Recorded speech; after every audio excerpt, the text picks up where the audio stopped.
Hello and welcome to the third session of Healthy Lifestyle, the key for better lives. So today we'll be having the negative impact of unhealthy lifestyle.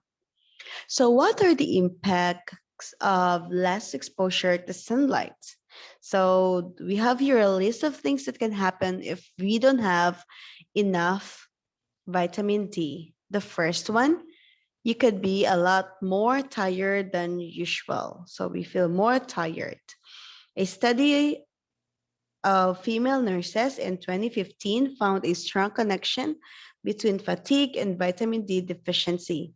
Another study found that taking a vitamin D supplement could help in that feeling of being tired or fatigued.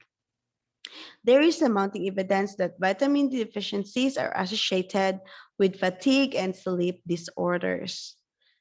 Second one, your immune system could be weakened. Scientists have long considered vitamin D important for calcium levels. However, studies have also shown that it is important for our immune system. If we have low levels of vitamin D, we're more likely to get sick often. And next one, we feel more likely to be depressed. Vitamin D can also affect our mood, and that was found in the study done in 1998. Other studies have also found links between vitamin D deficiency and depression. Next one, we could possibly also develop heart conditions or high blood pressure. According to the research presented at the American College of Cardiology, people with lower levels of vitamin D were more likely to have coronary artery disease and have it more severely. And a study from 2013 also found a causal link between hypertension or high blood pressure and vitamin D deficiency. Next one, our bones are more likely to fracture and children could develop rickets. So because of vitamin D helps our body absorb calcium. If we don't have enough of this, our bones could become weaker, which will link to an increased risk of fractures. Next one, we will be at high risk of developing multiple sclerosis. So some research has shown that vitamin D can lower the risk of developing multiple sclerosis. And for people who have already this kind of disease, vitamin D can lower the severity of their symptoms. And that is according to the Mayo Clinic. Also, if we have vitamin D deficiency, we can develop colorectal cancer. Studies have shown that low sun exposure and insufficient amount of vitamin D in cells can eventually lead to the development of colorectal cancer. Vitamin D levels determine the survival and growth of cancer cells. Sufficient levels of vitamin D are associated with better overall survival of colon cancer patients, and additional clinical trials are necessary to assess whether vitamin D supplementation could help prevent or reduce the risk of the development of this colorectal cancer. Next one. You can also develop cognitive impairment. So recent studies have shown that cognitive dysfunction and dementia are now on the long list of conditions caused by the vitamin D deficiency. Since its receptors are widely spread in the brain tissue, low levels of it can increase the risk of cognitive decline among the elderly or the senior group. In 2015, there was a study including over 60,000 individuals, and it helped to determine that people living in the northern latitudes have a significant increased risk of developing dementia compared to those living in southern latitudes. All right, now let's go to the impact of less water intake in our body. So these are the dangerous side effects of not drinking enough water or being dehydrated. So here's why you really need to have enough water, or we always stay hydrated. First one, low energy. So when dehydrated, you might notice that your energy levels plummet as water helps keep your mind alert and the body balanced. If you're not drinking plenty of water during the day, that afternoon slump will hit even harder and you might feel too tired to continue on with work. And also, don't be confused. Sometimes you feel hungry, but actually, you are just thirsty or dehydrated. So, always remember that you have to monitor your drinking pattern so that you will avoid this kind of effect or impact in your health. Second one, mental fog. Our brain needs water because our brain is comprised of 80% water, and drinking enough keeps us mentally sharp even in a long term. A study in the journal Nutrients found that drinking water boosts brain health and prevents memory decline and mental drowsiness. So if you're feeling fatigued and are spacing out, chug some water and see if it helps. Next one, it could also cause stroke, or there will be a higher risk of stroke. So water is good for your ticker too. According to the study in BMC cardiovascular disorders, not drinking enough water and being dehydrated can raise risk of strokes and prolong recovery time if you have one or existing one. So to keep your heart in a tip-top shape, pay attention to how much you're drinking. And if you pee, and if ever your pee is yellow or you feel fainting, drink some water immediately. Yes. Next one, moodiness or mood. So only unless you want to isolate people at the office, get your drinking regimen in check, as dehydration can make you more irritable or cranky. And also studies have found that both men and women on a series of cognitive tests, and they saw that being dehydrated led them to a bad mood, drowsiness, and even headaches. Next one is overeating. Sometimes, yes, as I mentioned earlier, that we confuse thirst with hunger. So it's smart to drink water when you feel a craving coming on instead of digging right into the food that is like accessible, like cookies or not so healthy food. So that is why it is very important to stay hydrated, because water can prevent you from being super hungry as you sit down to eat, and listen to your thirst and hunger cues can give you insight into what your body really wants. Now let's go to the next one. Slower metabolism.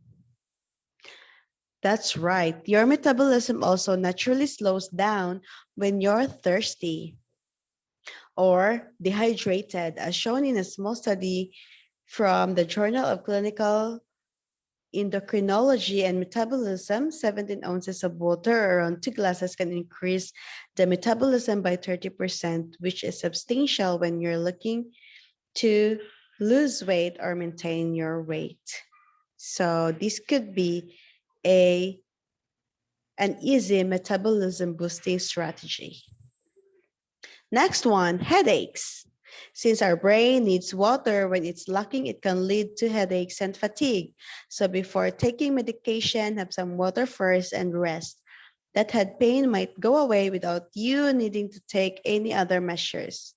So learn more about headaches triggers and myths. So that's why water is really important to our health. Next one, We will also experience poor skin because skin needs to stay hydrated from water to look dewy and young. Not drinking enough water can increase the effects of aging and make skin look drier, flakier, wrinklier, and just not as fresh as you'd like. And I really observed that because here in Korea during winter time, you won't feel thirsty often because it's cold and there's no much sweat coming out from the body. So I observed that my skin became flakier or wrinklier. So I think, yeah, because my skin is being dehydrated. So with insufficient water, collagen can crack, leading to fine lines and wrinkles. That's why people need moisturizing, hydrating products in a skin care regimen to complement their water intake for that supple, soft look. So that is why instead of buying those products for your skin, it's better to drink enough water and your skin will be better. Next one, weaker workout. So when you're sweating, you're losing electrolytes in water. So it's important to drink before, during, and after working out to replenish lost stores. As shown in the study, in physiological reports, workouts might suffer from lack of water and your body might not burn as much fat. Next one, weight gain.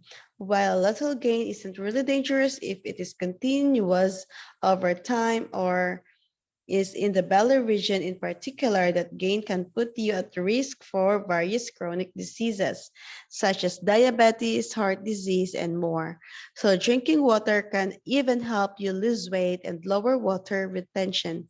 And likely you'll consume fewer calories from filling up on good old liquid and preventing confusion between hunger and thirst cues.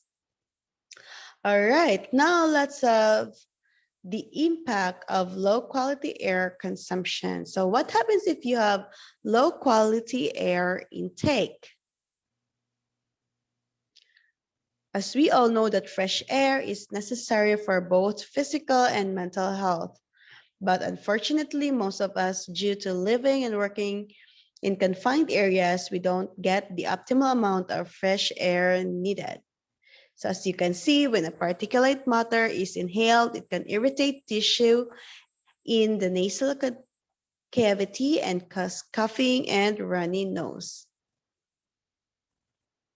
So large particles can get stuck in your nose and sneeze out, but some scientists suspect that when finer particulate matter travels down the airways into the lungs, it makes the body believe there is an infection, and this could trigger inflammation, which scientists believe can cause shortness of breath and exacerbate pre-existing respiratory symptoms in people who have asthma or chronic obstructive pulmonary disease.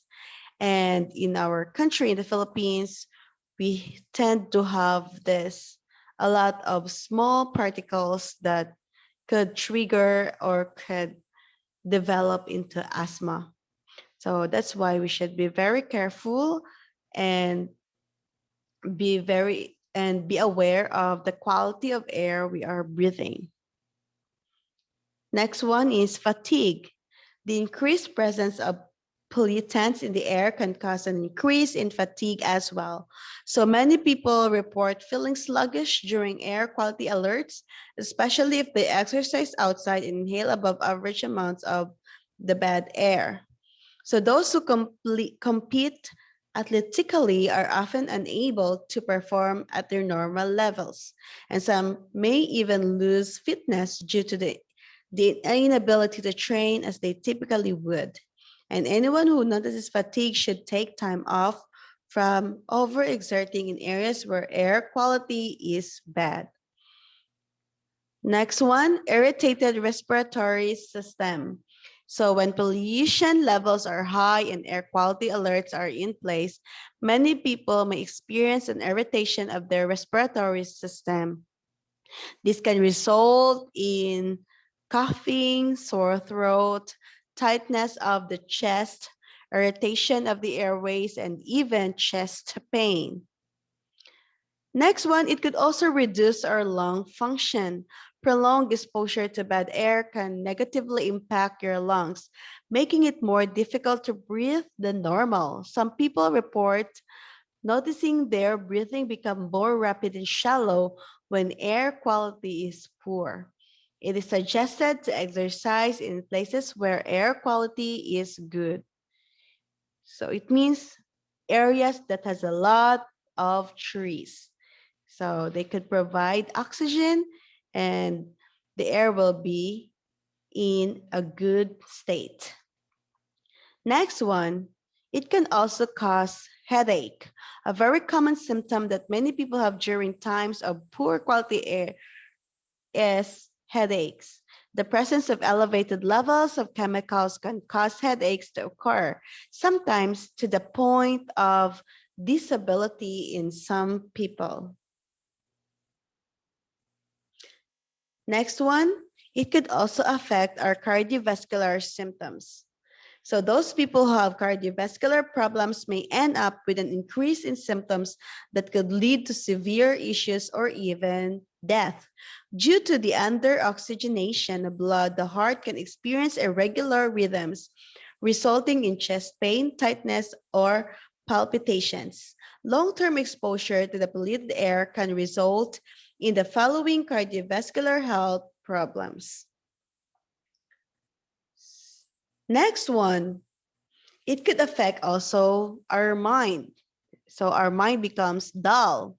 Gases such as carbon dioxide and substances released from office furniture, carpets, and desks may be dulling our minds at work, according to experts. In a study cited by the Times, led by Joseph Allen, assistant professor of exposure assessment science at Harvard,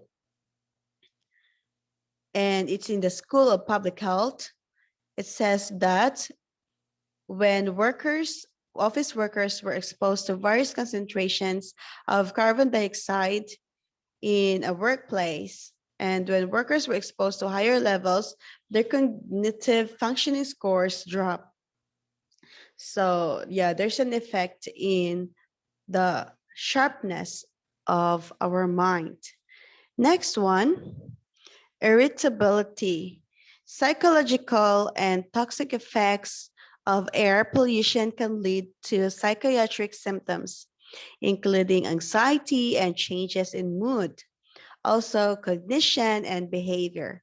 Increased levels of some air pollutants are accompanied by an increase in psychiatric admissions and emergency calls, and in some studies by changes in the behavior and a reduction in psychological well-being. Now let's go to nutrition. So what's the impact of poor nutrition? So here are the health issues due to having a bad or poor diet. Number one, osteoporosis. So osteoporosis occurs because the bones become brittle and weak and are at higher risk of breaking. So there are a few different risk factors that can cause osteoporosis. A few of them are diet related, such as insufficient calcium and vitamin D intake, as well as an increase in drinking alcohol. So the best sources of calcium are found in vegetables, but can also be found in items such as low-fat milk and yogurt. Depending on how low one's calcium and vitamin D levels are. So vitamin supplements may also be necessary. Next one, eating disorder. Severe food restriction can trigger obsessive thoughts and behaviors, leading to an increased desire for thinness or anorexia, resulting to anorexia, and starving the brain of essential nutrients can trigger an obsession with food that can lead to binging, with a resultant shame triggering a desire to purge. Yes, so there are these become like eating disorders that could really affect our health, severely affect our health. The third one, chronic constipation. So many factors contribute to constipation, including not getting enough fiber and or water in the diet. So plant-based foods such as fruits, vegetables, whole grains, and pulses are loaded with vitamins, minerals, and phytonutrients as well as fiber. So it is recommended to aim for 25 to 30 grams of fiber per day. Next one, obesity. As we all know, obesity is one of the major problems pertaining to health. It is imperative for the body to have the right balance of macronutrients, such as protein, fat, and carbohydrates, as well as micronutrients and electrolytes for their individual metabolic needs. It all matters to the amount, type, and quality of nutrient intake. And we should take note of that because it is really costly to, if we are not aware or if we don't have proper diet, as it could affect our health and well-being.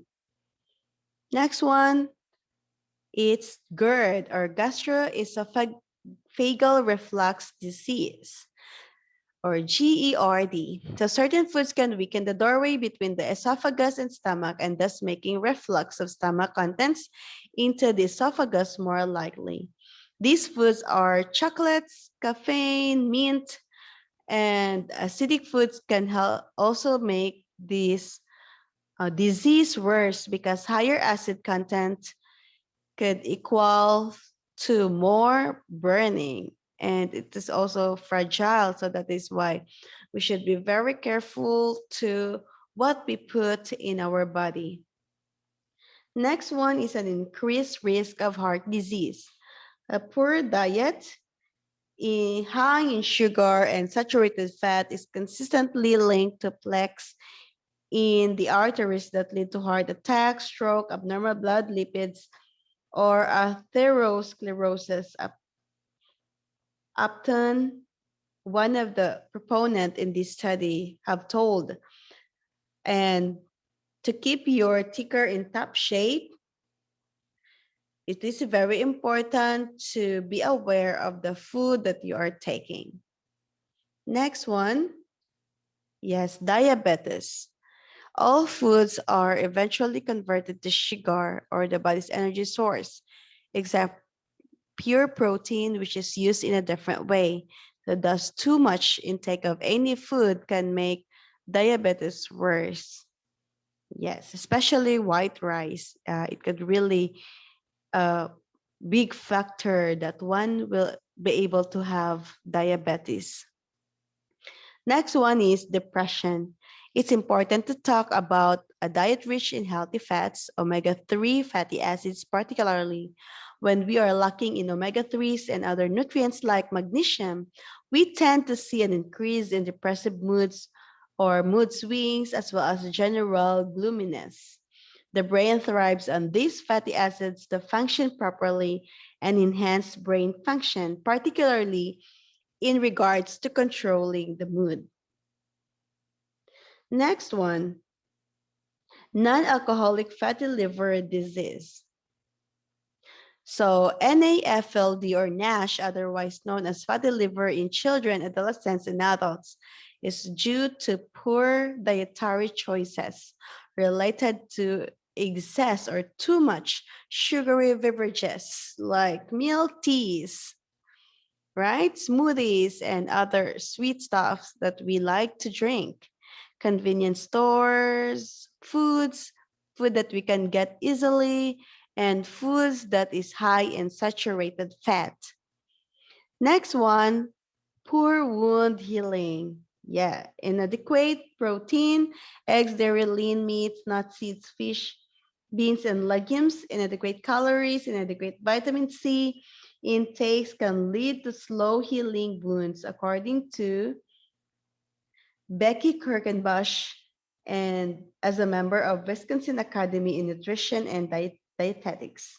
So besides nourishing on sufficient lean protein, make sure you're getting your daily intake of vitamin C via foods such as guava, red bell peppers, Brussels sprouts. So we have a lot of sources of fruits that are rich in vitamin C.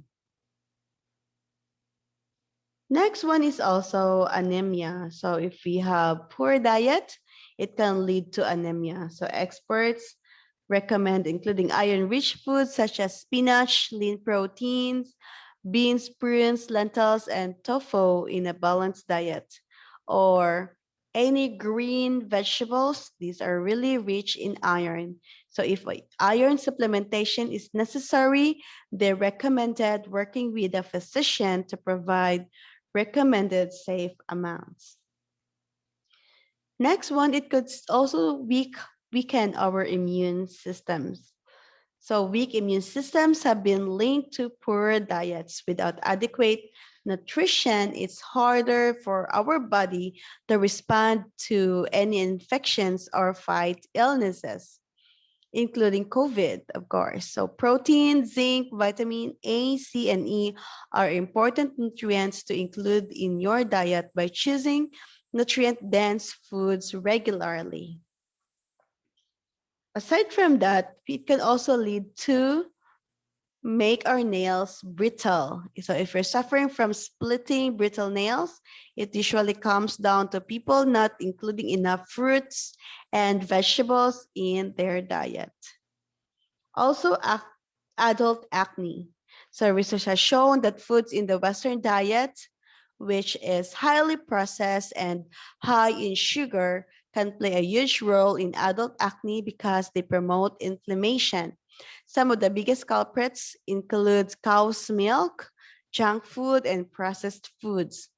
Limit white bread, white potatoes, and junk food, and instead eat whole grains, sweet potatoes, beans, and vegetables. And yeah, of course, acne will be gone. Next one is gout. Gout is exacerbated by foods in high in purines like red meat and alcohol. Also, it's noted that things like asparagus are also high in purines. So foods like red meat or alcohol can also cause inflammation, and it could double the whammy, so it could make that worse. So that's why we should be careful in the food we are taking. Next one, peptic ulcers. Peptic ulcers are often sores that develop on the inside lining of your stomach and the upper portion of your small intestine. Although ulcers are not caused by poor dietary choices, they can be exacerbated by them. Certain foods and dietary habits that can cause an increase in acid buildup and should therefore be limited include caffeine, fried foods, spicy foods, smoking, and alcohol.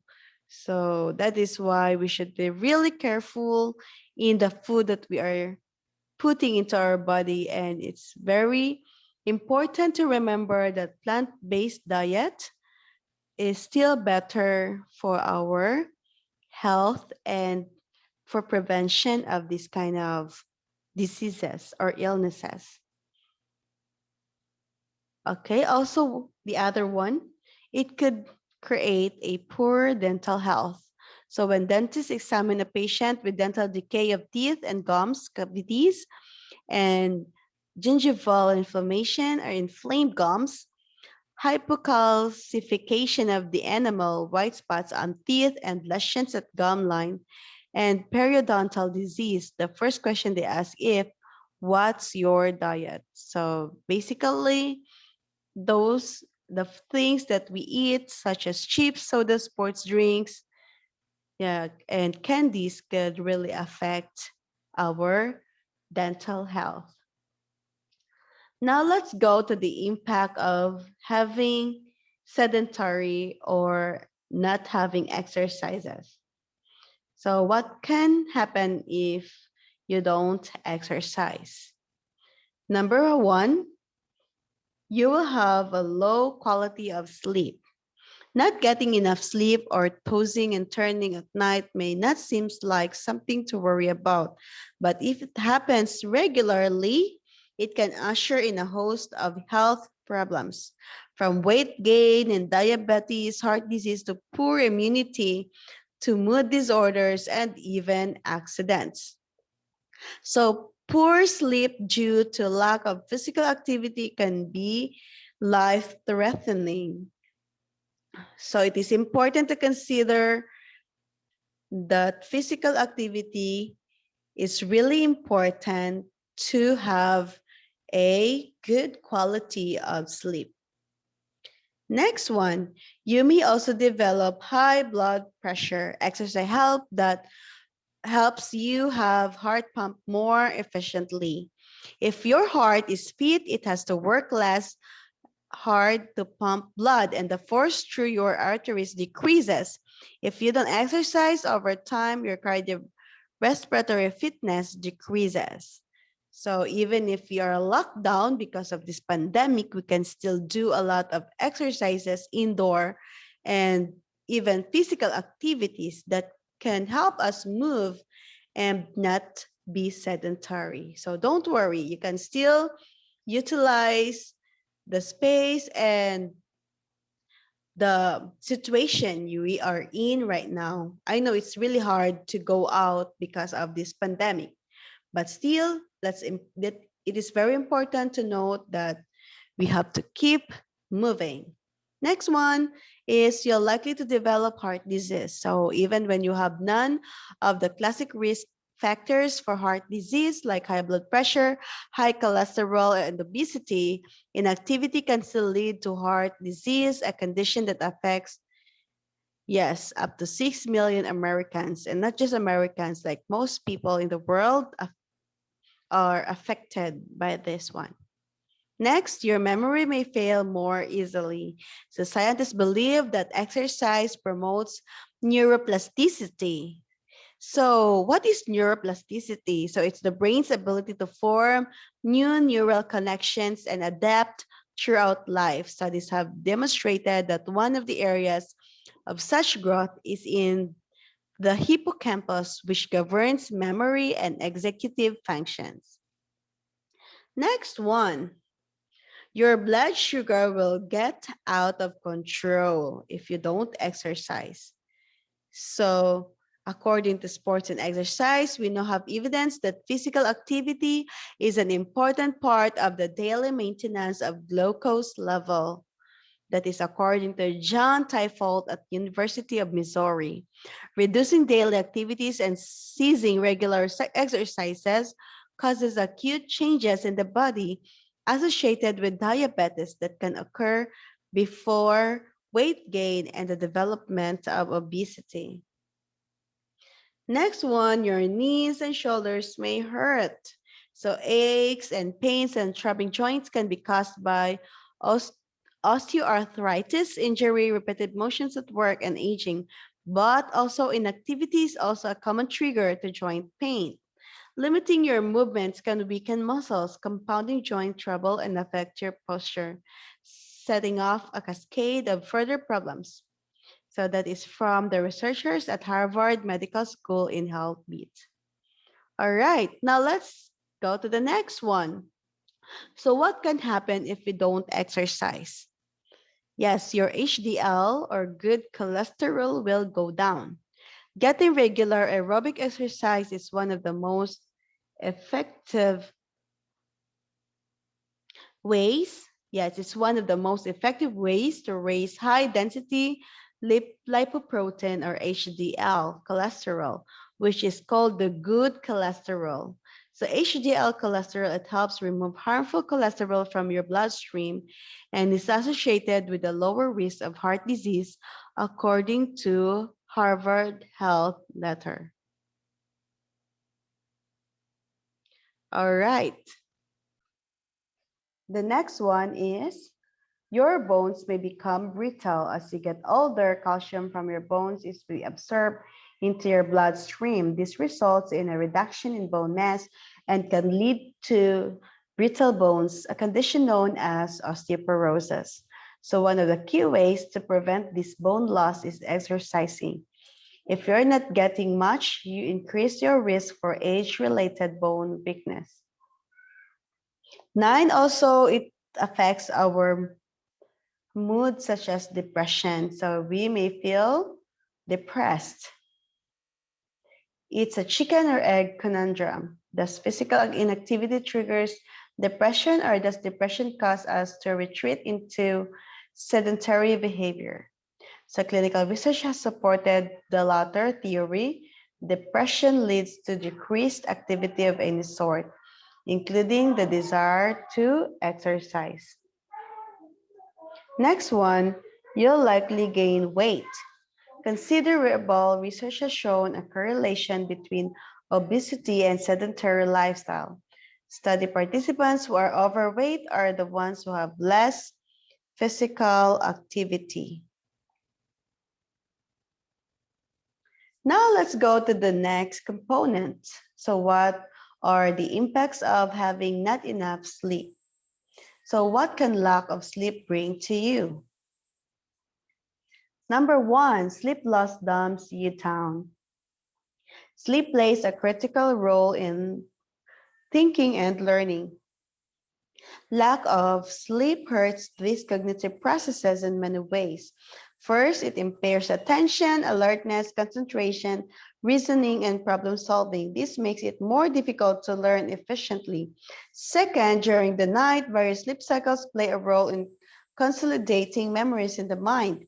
If you don't get enough sleep, you won't be able to remember what you learned and experienced during the day. Second, sleep deprivation can lead to serious health problems. Sleep disorders and chronic sleep loss can put you at risk for heart disease, heart attack, heart failure, irregular heartbeats, high blood pressure, stroke, and diabetes. Next one, sleepiness is also depressing. Over time, lack of sleep and sleep disorders can contribute to the symptoms of depression. In a 2005 Sleep in America poll, people who were diagnosed with depression or anxiety were more likely to sleep less than 6 hours at night.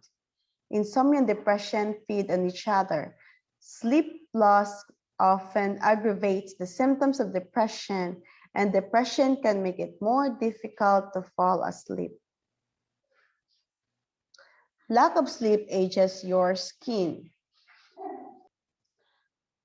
Most people have experienced shallow skin and puffy eyes after a few nights or missed sleep. But it turns out that chronic sleep loss can lead to lackluster skin, fine lines, and dark circles under the eyes. And also our eye bags got bigger, if we have lack of sleep. Next one is sleepiness makes you forgetful. So if we would like to have a sharp memory, we should try to get plenty of sleep. In 2009, researchers determined that the brain events called sharp wave ripples are responsible for consolidating memory. The ripples are also transfer learned information from the hippocampus to the neocortex of the brain, where long-term memories are stored. Sharp wave ripples occur mostly during the deepest levels of sleep. Next one, losing sleep can make you gain weight. Lack of sleep seems to be related to an increase in hunger and appetite and possibly to obesity. According to a 2004 study, people who sleep less than 6 hours a day were almost 30% more likely to become obese than those who slept 7 to 9 hours. Sleep loss impairs judgment, especially about sleep. Lack of sleep can affect our interpretation of events. And this hurts our ability to make sound judgments because we may not assess the situation accurately and act on them wisely. Sleep-deprived people seem to be especially prone to poor judgment when it comes to assessing what lack of sleep is doing to them. In our increasingly fast-paced world, Functioning on less sleep has become a kind of badge of honor. Next one is, what is the impact of having no self-control? What are the dangers of no self-control? Okay, number one, little or no self-discipline. Self-discipline is required to achieve optimal health when breaking a habit such as smoking or drinking or rebalancing health issues caused by excess of things that we are doing. So self-discipline allows you to stay focused on your goals. To achieve this, self-control or temperance is needed. Next one, lack of goals or inability to reach goals. A person who cannot refuse the temptations of the environment where he dwells may have hard time in achieving his goals. He is prone to spending his time, resources, and energy to things that are not a priority. Next one, low motivation and little to no willpower. Attitudes, motivation, and goals are used to achieve change, preferably personal success. Motivation is a deep inner drive to achieve a goal, while a goal is in an ideal that represents a need or a want that hasn't been achieved. In this context, a person who lacks self-control will not be able to manage himself to make a change of the current situation he is in. Number four, difficulty controlling emotions. Emotional self-control is the ability to keep your disruptive emotions and impulses in check. To maintain your effectiveness under stressful or even hostile conditions. Inability to control negative emotions can ruin relationships and will lead to more conflicts. So that is why self-control or temperance is really important, especially in controlling our emotions. Next one, we are quick to blame others. People who lack self-control blame other parties of the results of their wrongdoing of actions and choices. So they cannot accept the fact that their decision in the past led them in the consequences of their inability to make better decisions. So it could create negative relationship with others. So that's why it's very important to have self-control. Now let's go to trust. So when you don't trust yourself, you might feel uncomfortable spending time looking inward. You might try to keep busy all day by constantly getting involved in activities or thinking about small things outside of yourself. So break that kind of habit by looking away from yourself, by patiently looking inward.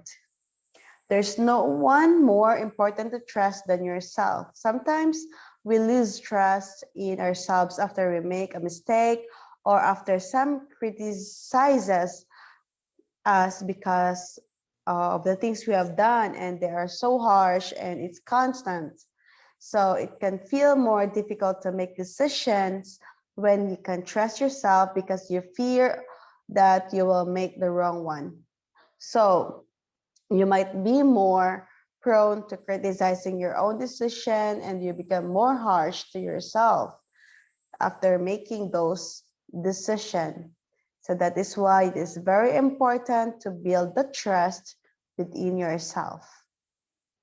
Next one, the lack of trust may be directed at just one person, perhaps a romantic partner, if cheating has previously occurred, or it may be a more serious problem applied to many people.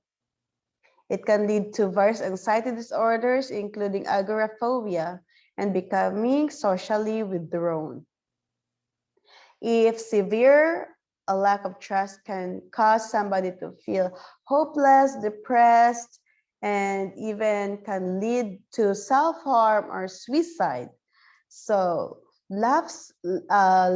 low self-esteem and a lack of confidence are also common among people who lack trust.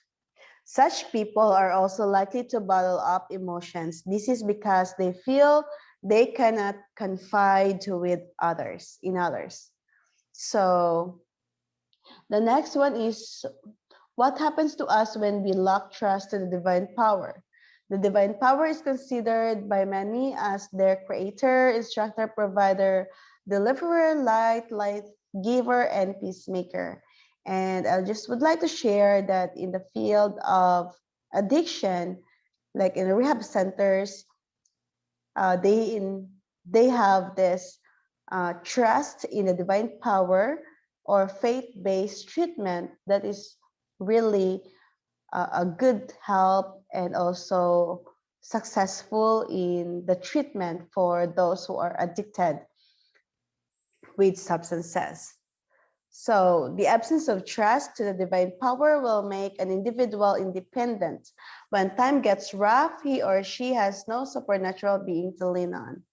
A study in a group of respondents with depression shows that participants who believe on the divine power have higher treatment outcomes compared to the ones who don't believe. Yes, that's I mentioned earlier.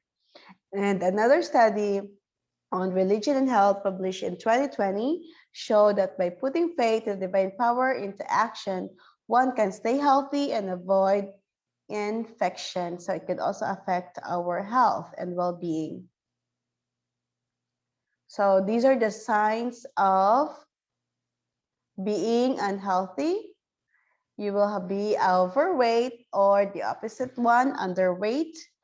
You will have the tendency to have high blood sugar, depression, irregular bowel movement, poor sleep, always tired, darker urine or yellowish or orange urine, constipation, always anxious, often catching flu and colds, drier skin or poor skin, often in bad mood, high blood pressure, and even death. So that is why we have to be very careful, and we're so blessed that we have this kind of information that could help us adhere to healthier lifestyle. So thank you so much for your time, and see you in the next session. Bye.